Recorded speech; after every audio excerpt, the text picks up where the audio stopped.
नमस्कार दोस्तों, आशा करता हूँ आप सारे लोग अच्छे होंगे।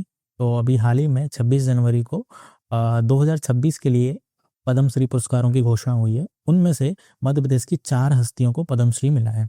तो इन चारों हस्तियों के बारे में हम डिटेल में जानेंगे और मध्य प्रदेश में जितने भी एग्ज़ाम होते हैं, हर एग्ज़ाम में करंट अफ़ेयर का ये सबसे फ़ेवरेट टॉपिक है। मतलब एक सवाल आप मान के चलिए कि किसी न किसी हस्ती के बारे में पूछा ही जाएगा। पीवाईक्यू मैं पिछले सालों के दिखाऊँगा कि पिछले सालों में किन एग्ज़ाम में किस टाइप के सवाल पूछे गए हैं पद्मश्री व्यक्तित्व से लेके और पिछले 4-5 साल में जिन लोगों को पद्मश्री मिला है, उन सब की लिस्ट पे भी चर्चा करेंगे। तो आइए हम इस साल में जो 2026 के लिए पद्मश्री मिले हैं, उनके बारे में जान लेते हैं। तो उनमें पहला नाम है श्री भगवान दास रायकवार जी का, इनको खेल के क्षेत्र में मिला है। दूसरा नाम है श्री नारायण व्यास जी का, इनको पुरातत्व के क्षेत्र में मिला है। तीसरा नाम है श्री कैलाश चंद्र पंत का, इनको साहित्य और शिक्षा के क्षेत्र में मिला है। और चौथा नाम है श्री मोहन नागर जी का, इनको सामाजिक कार्य के लिए मिला है। तो आइए इन सब के बारे में थोड़ा डिटेल में जान लेते हैं। तो जो हमारा पहला नाम है वो है भगवान दास रायकवार जी, इनको खेल के क्षेत्र में मिला है। तो ये संबंधित हैं सागर जिले से आते हैं। तो कई बार सवाल ये पूछा जाता है कि इन हस्ती को पद्मश्री मिला है तो ये किस जिले से आते हैं। तो पहला हमको जो याद रखना है वो है सागर, और दूसरा ये कि किस चीज़ के लिए मिला है। एक तो ये ओवरऑल कैटेगरी होती है खेल की, तो कैटेगरी में आप अगर याद रखोगे तो खेल के लिए मिला है, लेकिन उस कैटेगरी के भी अंदर इनको किस चीज़ के लिए मिला है वो है बुंदेली युद्ध कला के लिए। तो डायरेक्ट सवाल ये भी पूछा जा सकता है कि बुंदेली युद्ध कला के लिए हाल ही में किसको पद्मश्री मिला हुआ है। ठीक है, मैं आपको पीवाईक्यू दिखाएंगे, इस टाइप के सवाल पूछे गए हैं। तो जो बुंदेली युद्ध कला है वो एक तरह का मार्शल आर्ट है, तो ये मार्शल आर्ट का प्रशिक्षण देते हैं लोगों को। ठीक है, हमारा जो अगला नाम है वो है श्री नारायण व्यास जी, इनको पुरातत्व क्षेत्र के लिए मिला है और ये भोपाल से संबंधित हैं और ये पुरातत्वविद रहे हैं। पहले एएसआई में रहते हुए इन्होंने भीमबेटका रॉक पेंटिंग की खोज की थी। मतलब उनके खोज में इन्होंने अपना योगदान दिया था और संरक्षण में भी अपना योगदान दिया था। तीसरा नाम है वो है श्री कैलाश चंद्र पंत जी का, इनको साहित्य और शिक्षा के क्षेत्र में पद्मश्री मिला है। इनका जो संबंध है वो मऊ से यानी कि इंदौर जिले से है और इनका कार्य क्षेत्र पत्रकारिता है। ये कई सारी साप्ताहिक मैगजीन भी निकालते हैं, कई सारे पत्रों के संपादक भी रहे हैं। इनमें से इनकी एक प्रमुख पत्रिका है जो साप्ताहिक मैगजीन है वो है जनधर्म। तो आप इसका नाम याद रख सकते हैं। तो इसमें आपको 2-3 चीज़ें याद रखना है कि इनको किस कैटेगरी के लिए मिला है, साहित्य और शिक्षा के लिए। ठीक है, और ये हैं पत्रकार, तो उनकी अलग और भी पत्रिकाएं कई सारी, उन सब के नाम यहाँ लिखे हुए हैं। शिक्षा प्रदीप, दूरगामी, आउटलुक, अक्षरा। आप चाहें तो याद कर सकते हैं, नहीं तो 2-3 पॉइंट जो सबसे इंपॉर्टेंट है वो याद रखना चाहिए।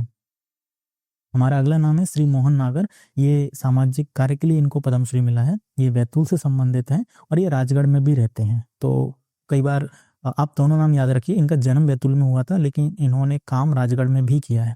तो इनका जो कार्य क्षेत्र है वो पर्यावरण संरक्षण है। अभी ये वर्तमान में एक पद पे हैं, मध्य प्रदेश जन अभियान परिषद है उसके ये उपाध्यक्ष हैं। ठीक है, इसके अलावा भी इनको 2-3 अवार्ड पहले मिल चुके हैं। तो इनको ए वाटर हीरो के नाम से भी जाना जाता है क्योंकि इन्होंने जल संरक्षण के से संबंधित बहुत सारे काम किए हैं। तो आप इतना मोटा मोटा याद रखिए कि पर्यावरण संरक्षण और जल संरक्षण के लिए काम करते हैं। बाकी जो पिछले पद्मश्री जिन हस्तियों को मिले हैं उनके बारे में जो अभी तक सवाल आए हुए हैं, आप देखिए अभी आईटी प्रिंसिपल एमपीपीएससी का एक एग्जाम हुआ था, उसमें ये सवाल पूछा था कि 2025 के पद्मश्री पुरस्कारों से सम्मानित मध्य प्रदेश के चिकित्सक हैं, तो सामाजिक सेवा की कैटेगरी के अंतर्गत पद्मश्री मिला था, तो वो मिला था श्री बुधेन कुमार जैन जी को। 25 में ही एक पद्मश्री का इन्होंने फिर से एक सवाल पूछा था, ये आया था माइनिंग ऑफिसर जो एमपीपीएससी के एग्जाम है, उसमें इन्होंने पूछा था कि निर्गुण भक्ति संगीत में योगदान के लिए किसको पद्मश्री मिला है। तो ये भैरव सिंह चौहान जी को मिला था उस समय। एक और सवाल आया था, ये ट्रांसपोर्ट सब इंस्पेक्टर का जो एग्जाम हुआ था उसमें पूछा था कि श्री बुधेंद्र कुमार जैन जी को किस क्षेत्र में पद्मश्री मिला था। तो आप देखिए यहाँ पे सामाजिक कार्य भी लिखा है और यहाँ पे दवा भी लिखा है। बहुत सारे लोग इसमें कंफ्यूज हुए होंगे क्योंकि ये चिकित्सक हैं, तो बहुत सारे लोग इसमें दवा लगा के आए होंगे, पर इनका कैटेगरी जब मेन कैटेगरी दी है तो हमको मेन कैटेगरी ही सिलेक्ट करनी पड़ेगी। इसके अलावा 2025 में ही एक और सवाल पूछा था कि किन साहित्यकार को मिला है साहित्य और शिक्षा के योगदान में। ठीक है, तो इसमें कैटेगरी ही पूछी है साहित्य और शिक्षा में, तो ये उस समय पे जगदीश जोशीला जी को मिला था 2025 में निमाणी साहित्य के लिए। एक और सवाल आया था, ये एडी 2025 में सवाल पूछा गया है कि तो ये श्री जगदीश जोशीला जी को मिला था। तो 2025 में जो टोटल पद्मश्री मिले थे वो 5 लोगों को मिले थे, सबके नाम यहाँ पे दिए गए। ठीक है, तो 2 लोगों से सवाल आ चुके हैं, बुधेंद्र कुमार जैन से, जगदीश जोशीला जी से, और भैरू चौहान से भी आया हुआ एक सवाल। तो हर साल एक ना कोई सवाल किसी न किसी एग्जाम में टकराता ही है। उसके बाद 2024 में जो पद्मश्री मिले थे तो उसमें से भी कुछ सवाल आए हुए थे। तो ये पूछा था 2024 में राष्ट्रपति ने साहित्य और शिक्षा इसमें कैटेगरी देके पूछा है कि किसको पद्मश्री मिला था। ठीक है, तो इसका जो जवाब था श्री भगवती लाल राजपुरोहित। और एक सवाल और पूछा था, ये एमपीपीएससी प्री 2024 में आया था। इस सवाल में देखना उन्होंने पद्मश्री को मेंशन नहीं किया, पद्मश्री शब्द को मेंशन नहीं किया कि किसको पद्मश्री मिला है, लेकिन उन्होंने सीधा पूछा कि माच गायन शैली से संबंधित कौन है। ठीक है, तो ये ओम प्रकाश शर्मा जी हैं, इनको माच गायन शैली के लिए 2024 में पद्मश्री मिला था। तो ये 2024 के पद्मश्री पुरस्कार के विजेता हैं, तो इसमें ये नाम लिखे हुए हैं। इसके अलावा 2023 में भी जो पद्मश्री मिला था उनसे सवाल बना था कि 2023 में पद्मश्री पुरस्कार से सम्मानित किसको किया है मध्य प्रदेश में।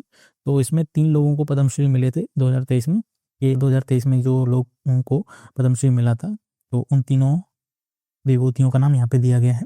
तो 2 लोगों को यहाँ संयुक्त रूप से दिया गया था, लेकिन टोटल जो पुरस्कार थे वो 3 ही लोगों को मिले थे।